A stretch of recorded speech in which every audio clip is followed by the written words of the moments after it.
All right, well, John Iadarola. Okay, or as I've been weirdly calling him Luigi the last couple of days. Is that there's something wrong with that, or is that okay? Yeah, a little bit. Probably racist. Okay, all right. So I'm not sure anybody laughs that hard. They're probably racist. Okay, anyways. So, well, Jesus calls me Mohammed, so I don't know where we chugged. Definitely racist. Okay, I mean, theoretically, of course, not really, right? Anyway, so I got a giant TYT announcement coming for you in just a second, but I do want to tell you what's happening later in the program first, okay? So I'm gonna go all the way to Rebel headquarters tonight for the last Rebel headquarters. Oh, that's a tease. Oh, wait a minute, what is going on? Okay, that's gonna get to the major announcement in a second. But in the last Rebel headquarters, the person we should have had on from day one, our biggest error will be corrected on the last day. Seema Hernandez will join us. She ran against Beto O'Rourke in the primary and did stunningly well. We did not cover her on Rebel headquarters. That was a mistake, and we are going to make up for that mistake today. Awesome. She's running for a new office, and we want to make sure you guys know about her, okay? Awesome. And then the last guest on Rebel headquarters is an amazing progressive. I haven't talked to her yet, but everything she's done, I was like, wait, which district does she live in? She's got Justice Democrat written all over her. Okay, so interesting, that's Rebel headquarters. You're not saying who? Oh, I can tell you who. Okay. I don't think you know the name because of what she's chosen to do, but Josie Duffy Rice. Some of you might know her. Yeah, no, I know. Oh, you do? Okay. Well, that's wonderful. I mean, I don't know her, but I know of her. Okay, and she's actually gonna be on the damage report, I think, next week. Later this week, actually. Oh, look at this guy stealing all my guests. Okay, anyways, I requested her like 3 months ago. Now, so you might have noticed the new shirts here. That's not the exciting announcement, by the way, but it is fun. Progressives versus everybody. Okay, super fun. Love this. That is an open challenge to fight him on the streets. But no, it's not. Don't encourage the Trump people, okay? So, I mean, that's what the next 2 years is, right? Against the establishment, against Trump, against everybody, us versus the world. So shoptyt.com. But you know what's so awesome about that? It is both true and it doesn't mean what some of the leadership in DC thinks it means. That is not as unequal a battlefield as they would like to imagine. Yes, in fact, later in the program, and this is why I tell you about it because I'm excited about the stuff that's happening later. We're gonna show you quadrants. And quadrants are very exciting. It will show you how massively progressive the country is, including a lot of Republicans. So that's a great story, don't miss that. And then Ilhan Omar, that story is back with a vengeance, it will not die. And I'm gonna get even angrier about it today. So there's an extra twist from a Democrat. Okay, so if you like fun rage, that'll be later in the program. All right, now the exciting announcement.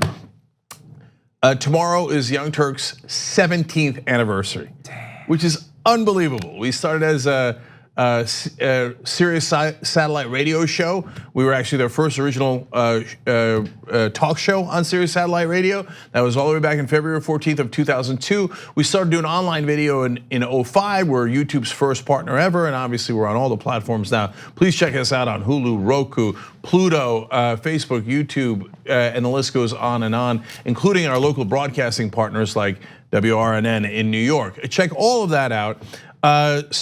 But tomorrow we are going from a 2-hour show to a 3-hour show. What the?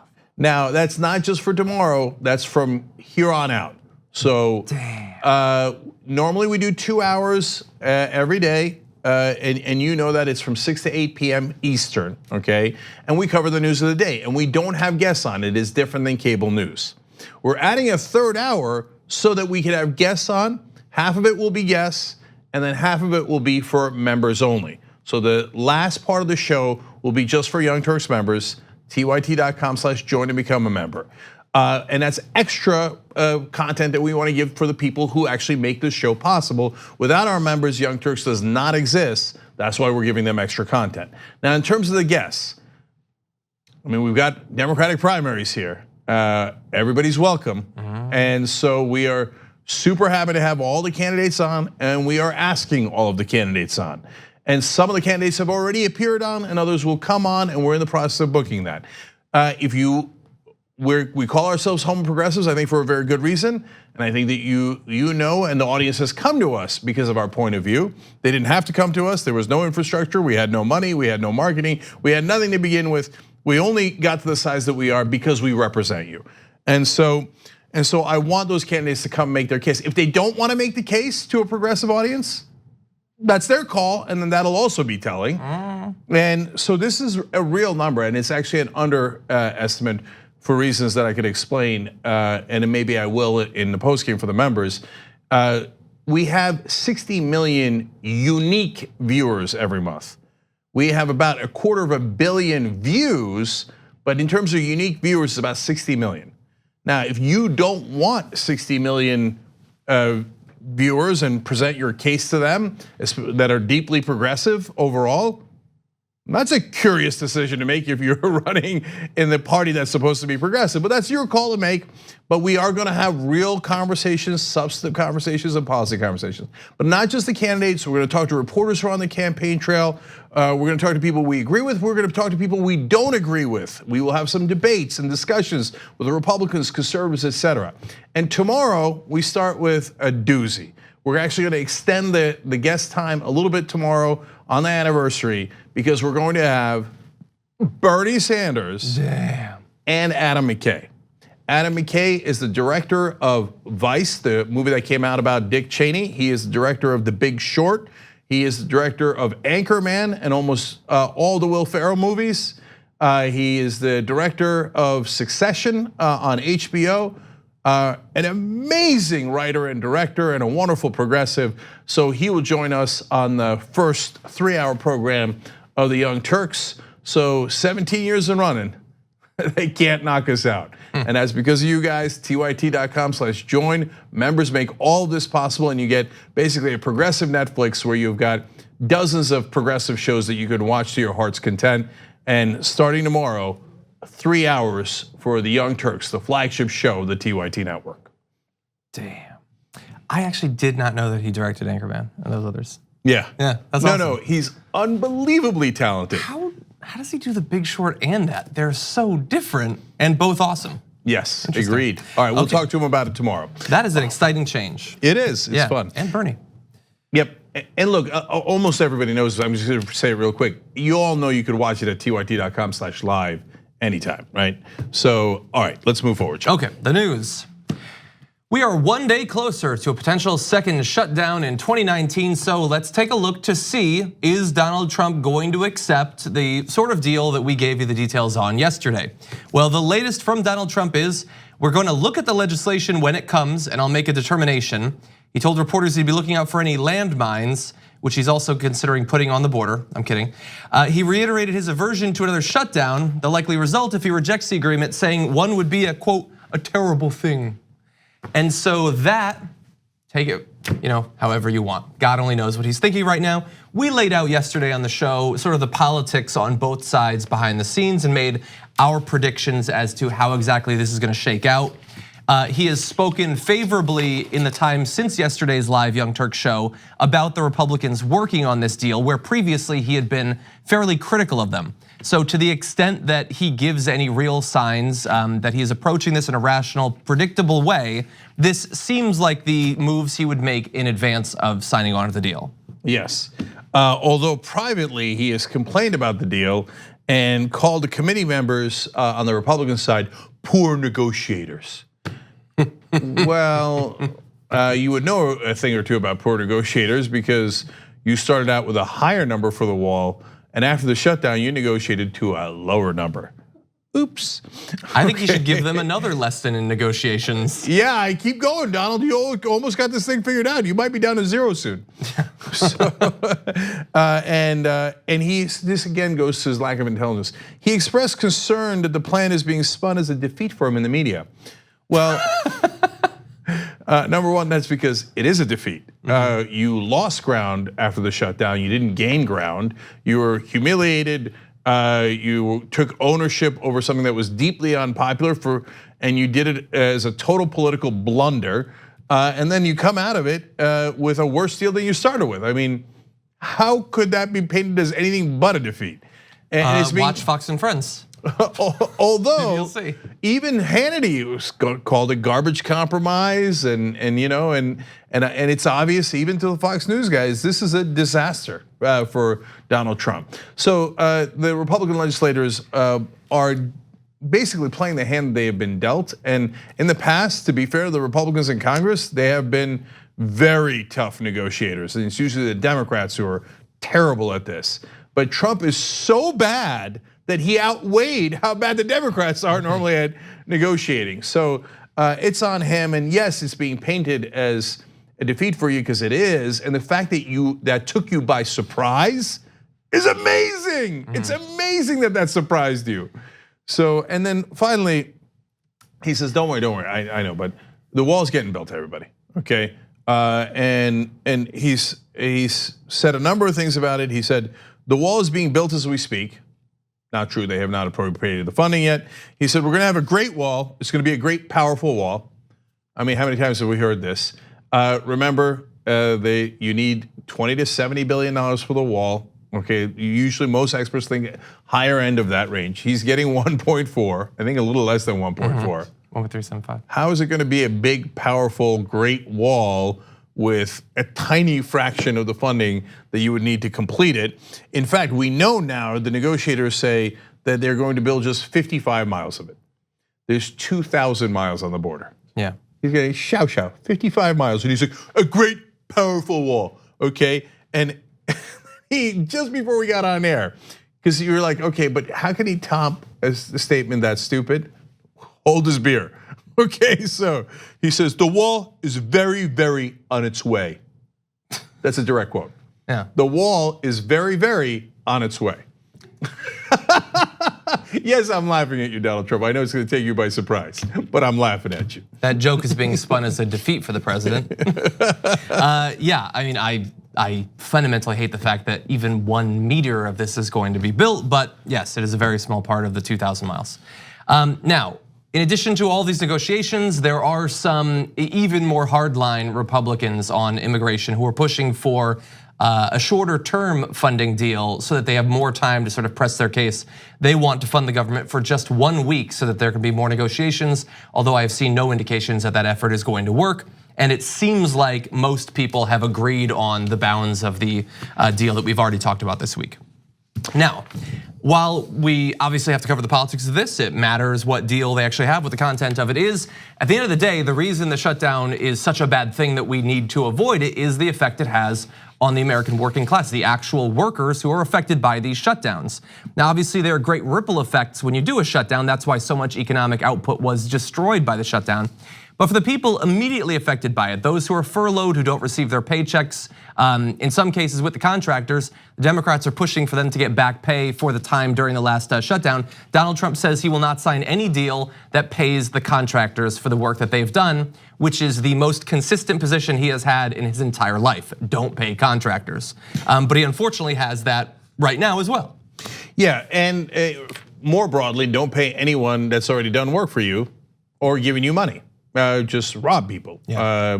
That's why he declared bankruptcy 6 different times. He's like, oh, you were stupid enough to give me money? I'll just rob you, I'll just keep it and not give it back to you. Yeah. Right, you were stupid enough to trust me to do a job and wait for me to pay you later? Well, I'm just not gonna pay you. I can't believe that we're in a situation where the Democrats have to negotiate to get back pay when they had promised all along, Republicans, Donald Trump, 1,000,000 times had promised, well, obviously they're gonna get back pay. What are they complaining about? And then they turn around, they're like, yeah, maybe we're not gonna give it to them. Yep. I'm sorry, did you run out of money because you gave it all to the rich? And this is an amazing fact. We're gonna have another story later today, but I can't help but tell you in this context. Do you know that the Trump tax cuts, on average, for the top 0.1% equaled $190,000 a year? Damn. So you're not gonna do back pay? We're having a conversation about it. We're having a negotiation about whether you're gonna do back pay for those workers when you told them all along that they could rely on it, and you gave $190,000 a year in tax cuts to the richest people in the country. It's just, they're repulsive.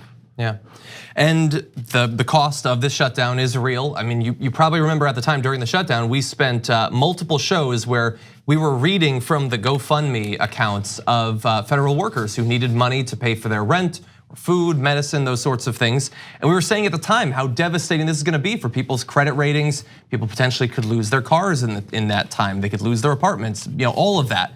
And now we find out, some polling has been done of those who were affected by the last shutdown, just how bad it was. About 26% of the federal workers that were talked to by this poll said they used funds for their retirements to pay bills or manage other expenses during the shutdown. So that's gone, and in some cases there can be penalties for early withdrawal of funds and those sorts of things. So that damage will continue. About 49% say they fell behind paying bills, 27% missed a mortgage or rent payment, 13% missing a student loan payment, and 10% falling behind on tuition payments. So I'm sure in all of those cases, Donald Trump is going to work with the credit rating bureaus to make sure that those people's credit isn't ruined and they have to pay far more for things like cars and homes and things like that later on in life. I'm sure he's gonna help them out in that way. You also have 40% who borrowed money from friends or family during that time. That's a great position to put any person in. 20% borrowed money from a bank or credit union, 10% from an alternative lender, 25% went to a food bank during the shutdown. That's the one that was amazing to me. And that doesn't necessarily speak well of me, because a lot of folks in our position don't know people who need to go to food banks. Now, for a long stretch of my career, I made almost no money, and so I've been there. But most of the people in power have never been there, and so if you ask those congressmen and almost anyone on television, and again I can speak to that because I was on television, and so those are wonderful jobs that pay a tremendous amount of money with a great amount of luxury that surrounds it. I would be shocked if they know anyone who goes to a food bank, anyone ever, right? So the fact that a full quarter of federal government workers were in enough desperate straits that they had to go to a food bank because they missed 1 or 2 checks gives you a sense of what the rest of the country is actually going through. And if you ruin their credit, and for the guys who missed the mortgage payments, right? God help you if you miss a mortgage payment, right? Your credit score being ruined will affect you for years, possibly decades from then, okay? And it actually makes everything going forward in your life more expensive. But if you get into the hell of a bank trying to foreclose on you, all they need is a little bit of leeway, and boom, they're in, and you're screwed, right? So it's gonna have these cascading consequences for all this time, and of course Trump and everybody else, they don't give a damn. And so to them, it's collateral damage. Who cares? They don't know anyone who would ever have to go to a food bank. So it's like watching a movie or something like that. Actually, a movie might be more emotional. They have no attachment to these people. Yeah, and during that time, there were bills coming from the Democrats to make sure that these people did end up getting paid in the end. Now there's a fight over the contractors. This is an insane position to put anyone in, let alone hundreds of thousands of people. And that is why bills like I've seen proposals from both Elizabeth Warren and Tulsi Gabbard to avoid these shutdowns from happening at all. This should not be one of the sort of standard expected moves in budget negotiations. Yeah, once every year, once every 3 years, you have a shutdown. That's just what happens. No, not when it's not your mortgage that's potentially going to be put at risk. It's the workers who have no say in this matter. Something has to happen so that these shutdowns do not happen anymore. 62% of federal workers say they depleted all or most of their emergency savings. Gone. So if you get beyond that, then you have to maybe go into your 401k or your retirement plan. And when you break those, there's huge consequences in terms of taxes, penalties, et cetera, when you do that. So devastating. Meanwhile, to be fair, Donald Trump has privately told people he had hardships during the shutdown too. This is a real story. He said he missed Mar-a-Lago and he did not play golf for 69 days because of the shutdown and the events surrounding it. And now you have to remember, he plays on average about 1.5 rounds of golf per week. Okay, on which days? And he's in the White House, he's supposed to be in the White House. Anyway, so he's like, yeah, but I didn't go to Mar-a-Lago and I didn't play golf, and these guys are still complaining about going to a food bank. Jesus. So we probably won't have another shutdown, but if we do, look forward to more of that. And with that, why don't we take our first break? Okay, yes. Now when we come back, we've got a lot more for you guys, including that Ilhan Omar story that's got me very animated, and a former ICE director admitting their priorities, including prosecuting the rich. What's the big deal? Okay, it is quite telling. All right, we'll be right back. We hope you're enjoying this free clip from the Young Turks. If you want to get the whole show and more exclusive content while supporting independent media, become a member at tyt.com/join today. In the meantime, enjoy this free segment.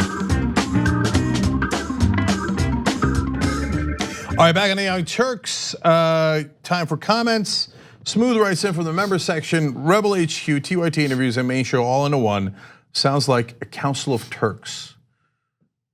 I think that sounds cool, but these days people might be sensitive about the word council. A council of anything, like. Yeah. I'm sure there's good ones. I think Council of Jedi was pretty good. Yeah. All right, Tamara, but thank you to Smooth, we appreciate it. Tamara 517 says, so I was listening on my phone, but after hearing the announcement, had to comment, 3 hours, yes. Interviews, yes. Bernie, yes. I already listen all the time. Now I'm gonna have to schedule everything else time. I like your priorities, Tamara, that's very good. Little Musling says, as opposed to an Ethling, again, reference to Last Kingdom there. But anyway, Little Musling says, it's okay federal employees who lose their homes due to this can know that rich investors will buy it and rent it to them for more than their mortgage. What else are the rich gonna do with their money? Pay taxes? LOL, LOL, LOL. Right, and by the way, that is actually happening across the country where a lot of the houses are being bought up and they're like, oh, you missed a payment, sad day for you. I'm gonna swoop in and I'm gonna grab your house because technically I can, et cetera, et cetera. And then they're flipping it, et cetera. P. McEnroe on Twitter says 3 hours of TYT, yes. And last one, okay. Yeah. Brent Parker, 1995 says, Young Turks' new announcement is music to my ears, and without a pay increase for members, you guys keep me sane, and that's only 50% hyperbole. Proud to support independent media, especially when it's geared towards providing extensive, varied content for its audience. Brent, thank you very much, super appreciate it. And yes, look, when you go to tyt.com/join, first of all, you got the week free if you want at tyt.com/trial, just to try it out. But if you go to join and you're gonna join up, right? You do have a couple of options. You have the insider package, you have the activist package, and you do get a little bit more in the package as we go along. But obviously, especially at the $25, $50, $100 ones, you're mainly helping build Homo progressives. And we do need every piece of that. We're happy to be self-sustaining, but digital media is super, super difficult. And we do not have the infrastructure of television. And we literally cannot do it with you guys, without you guys, and that is true every single day, okay? And so, and by the way, if you do want to increase your membership, we'd love you for it. tyt.com/upgrade allows you to get some of those higher levels as well. And there are some throw-ins at those levels that I think are good. So thank you guys for participating. All right, John, what's next? Okay, more varied content for you. Actually, we have quite a few interesting stories of very diverse topics here for you. So we're gonna launch back into it. Investigators looking into a teen migrant center in Florida. So this is for migrants in the US, but all of a younger age. These are not adults in Homestead, Florida, have revealed some startlingly inhumane conditions there. So first, the numbers of people that are gonna be affected by this. The Trump administration reopened this facility back in February of last year, and in December announced that it would almost double the shelter's capacity from 1,350 to 2,350 children aged 13 to 17. Now, before this was expanded, most children slept in rooms of 12, which still seems like a lot of people in a single room.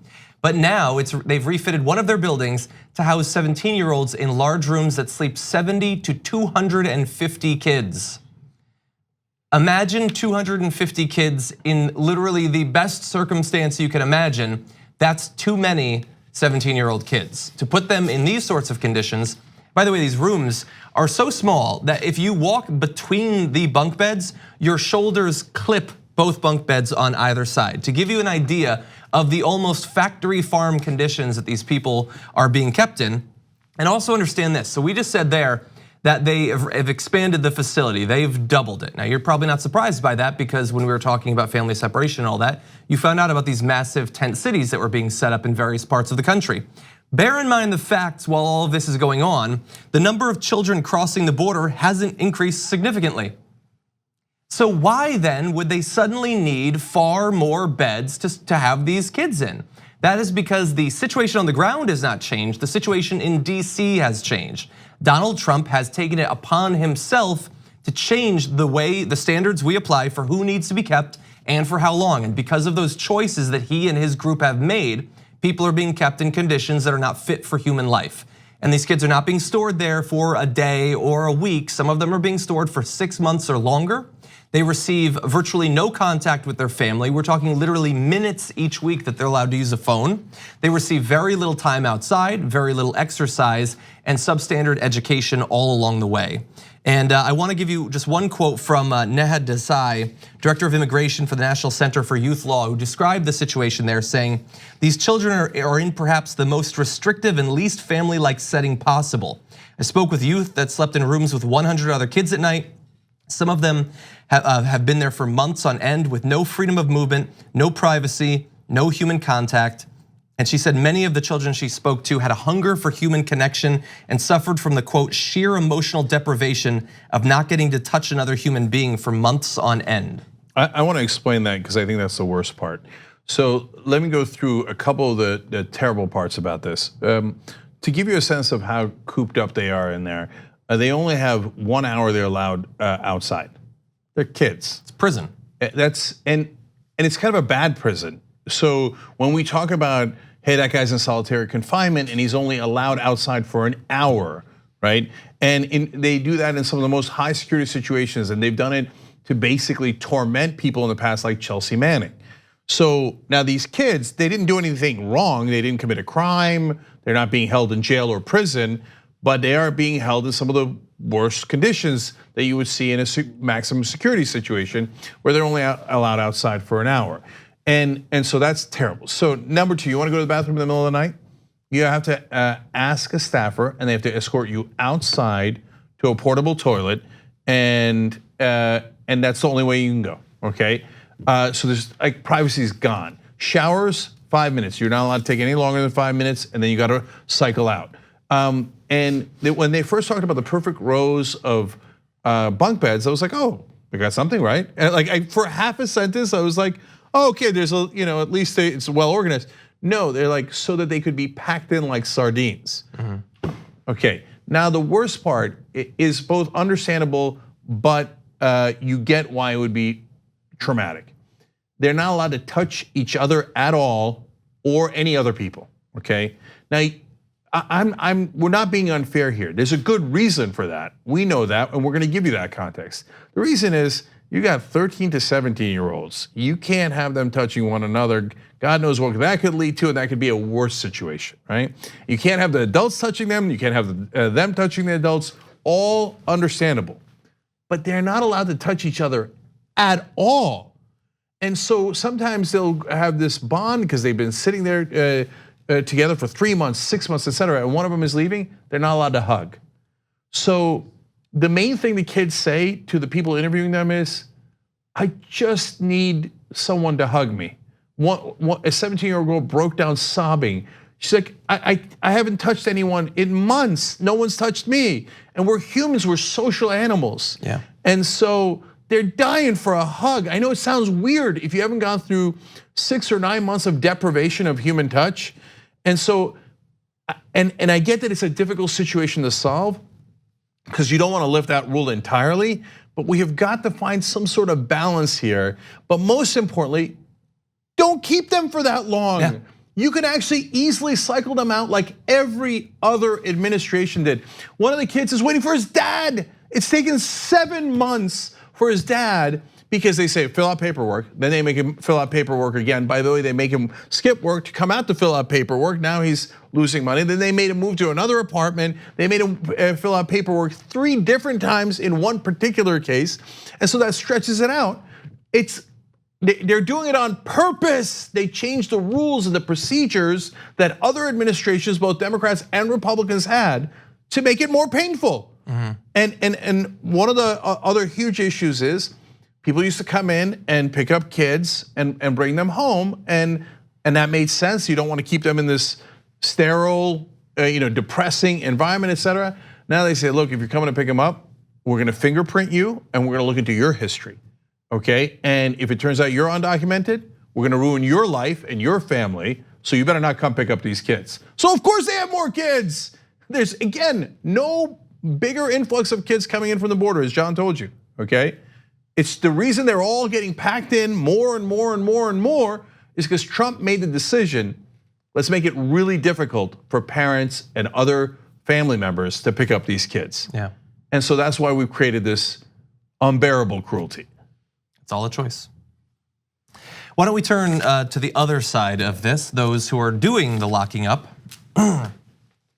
Laura Ingraham had a former director of ICE on her show, and during it, he revealed perhaps a little bit more than he intended to about the sort of priorities of criminal justice officers in this country. Take a look. Menendez wants everybody to back off on the DUI issues. He wants everyone to back off on DUI convictions for the illegal immigrants as grounds for deportation. And you say? I mean, are you kidding me? 10,000 people a year die from DUIs. 28 people a day die from DUIs. I'd rather put it in illegal alien jail for DUI than white-collar bank fraud. It isn't about if it's a felony or misdemeanor. It's a public safety threat, and it's a threat to American citizens. So she didn't say, here are two things, which would you prefer to prosecute? It just came to his mind, you know what? It's much more important to do this than to deal with those bankers. Okay, so now let's keep it real with who they actually put away. So are there some dangerous people that ICE gets from time to time? Of course, right? As there are for cops and other parts of law enforcement. Are they all just focusing on DUI arrests and other people that are posing an immediate danger? No, of course not. 11% of the people that they round up had no outstanding criminal charges at all. Nah, who cares? Round them up anyway, okay? I mean, that is Trump's policy now. If you're undocumented, I don't care that you didn't break any other laws. I'm gonna come and find you, I'm gonna break up your family, I'm gonna do whatever it takes, and I'm gonna spend resources doing that. In the old days, we had a system that adjudicated those through a normal process and the amount of time that it took, et cetera, et cetera. And we spent more of our law enforcement money and resources and time on dangerous crime. Now we're going to arrest people that didn't even do anything, okay? 25% of the people that ICE arrested last year had no criminal convictions at all in the past. So, dangerous, they're all super dangerous. No. Part of it is, I like being a Gestapo. I like being able to come into your house and take your mom away from you or take your kids away from you. And remember, this guy, Tom Homan, he could have gone into any line of work. That's why I always think about the guys who tow your cars if you parked illegally. And it's gonna cost you a lot, sometimes thousands of dollars, and ruin your life. And I'm like, look, dude, you could have had a lot of different jobs, and you decided to take this one that caused a lot of anguish to people, right? Now, but that guy had a lot less choices. Homan had all the choices in the world, and he chose to go and lead an organization that breaks up families and kind of enjoys doing it, as you could tell from his many appearances on Fox News. But on top of all that, he's like, leave the bankers alone. Why? What? Well, you were ICE. What are you doing? Why are you talking about the bankers? What a weird thing to bring up. Like, hey, all the undocumented immigrants are super dangerous, but the bankers aren't. The bankers are great, so we don't want to use any resources to get the bankers. But if you actually went and got the bankers, you might create more resources that would allow you to do more things, because they've actually destroyed our economy in the past. Here's stunning stats about that. In the 2007-2008 crash, Americans overall lost 30% of their wealth. 30% of their wealth wiped out. Who did that? The bankers did that. An undocumented immigrant didn't do that. He didn't have any power, couldn't give out any mortgages. He couldn't control the system. He couldn't give money to politicians. Imagine what we could do with that money. For blacks and Latinos, it's worse. It wiped out half of their wealth in the country in just one downturn. Half their wealth obliterated. By the way, the top 10%, they're fine. Since 2007, their wealth has gone up by 26%. So whatever you do though, don't touch the bankers, because that's really important to maintaining the system. Yeah, it's amazing to watch. I mean, I'm sort of hesitant to call it real like Republican orthodoxy on issues like, like law and order and all that, because I don't think the Republicans were really ever the party of law and order. But like, think about how they are training their voters, the people who watch Fox News, like white collar crime, like we're still recovering from the Great Recession, and they're training their audience to think those aren't really crimes. Like a person driving, they can commit a crime. A banker in Manhattan can't really do anything wrong. Like the people, we've had multiple people in the Trump administration go down for lying to law enforcement, lying to the FBI. Those are process crimes, they're not real crimes, okay? And so more and more, they're training their audience to think that there are real crimes, like people putting duct tape on someone's mouth and driving them across the border, the sort of scary, 24 style crime. All the stuff that really affects you, that wrecks the economy, steals your family's wealth. For instance, Economic Policy Institute study back in 2017 found that workers lose an estimated $8 billion a year through wage theft. Those aren't really crimes because they're being done by the best type of people. And we see more of that from ICE, from the former head of ICE, a guy who has no business opining on Wall Street, just he's helping them to fulfill their narrative. If you stole $80 from someone and you got caught, God help you, okay? They're gonna throw the book at you, you got no power, they're gonna come after you. You steal $8 billion of workers' pay. Hey, look, we gotta go do drunk driving arrests, and we got other priorities. We can't be bothered by $8 billion, let alone the trillions of dollars we lost in the 2008 crash. And so now, finally, you might think, well, guys, let's be fair though. There might be an epidemic of undocumented immigrants committing crime and DUI in specific, and maybe DUI is just out of control in this country. Well, half of it if you watch the Young Turks regularly, undocumented immigrants commit half the crime that natural born citizens do, okay? So an average American born in America is twice as much of a criminal on average. Okay. Every one of you. Every one of you are criminals, twice as much of a criminal. No, that's a funny way of stating it. But it's twice as more likely to be have committed crime than an undocumented immigrant. So this fear mongering, if you're gonna do fear mongering, you should do it about people that are born here. Oh my God, that guy was born in Illinois, he's a danger. He's gonna commit twice as much crime as an undocumented immigrant. Okay, the second part I doubt I learned it today. DUI, incidence of DUI has gone down by 48% in the last couple of decades. Now, that's a long period of time, but that's wonderful news. Yeah. That doesn't mean you shouldn't do DUI arrests, and some could argue, conservatives could even argue, hey, we did a lot of DUI arrests and that's why it's gone down. Okay, that's all good and fine. My point is, it's not like there's an epidemic of DUIs and it's like gotten way worse. No, thankfully it's gotten better. So it's not any emergency around drunk driving. It's not an emergency around undocumented immigrants. It's an emergency around protecting bankers. Okay, yeah.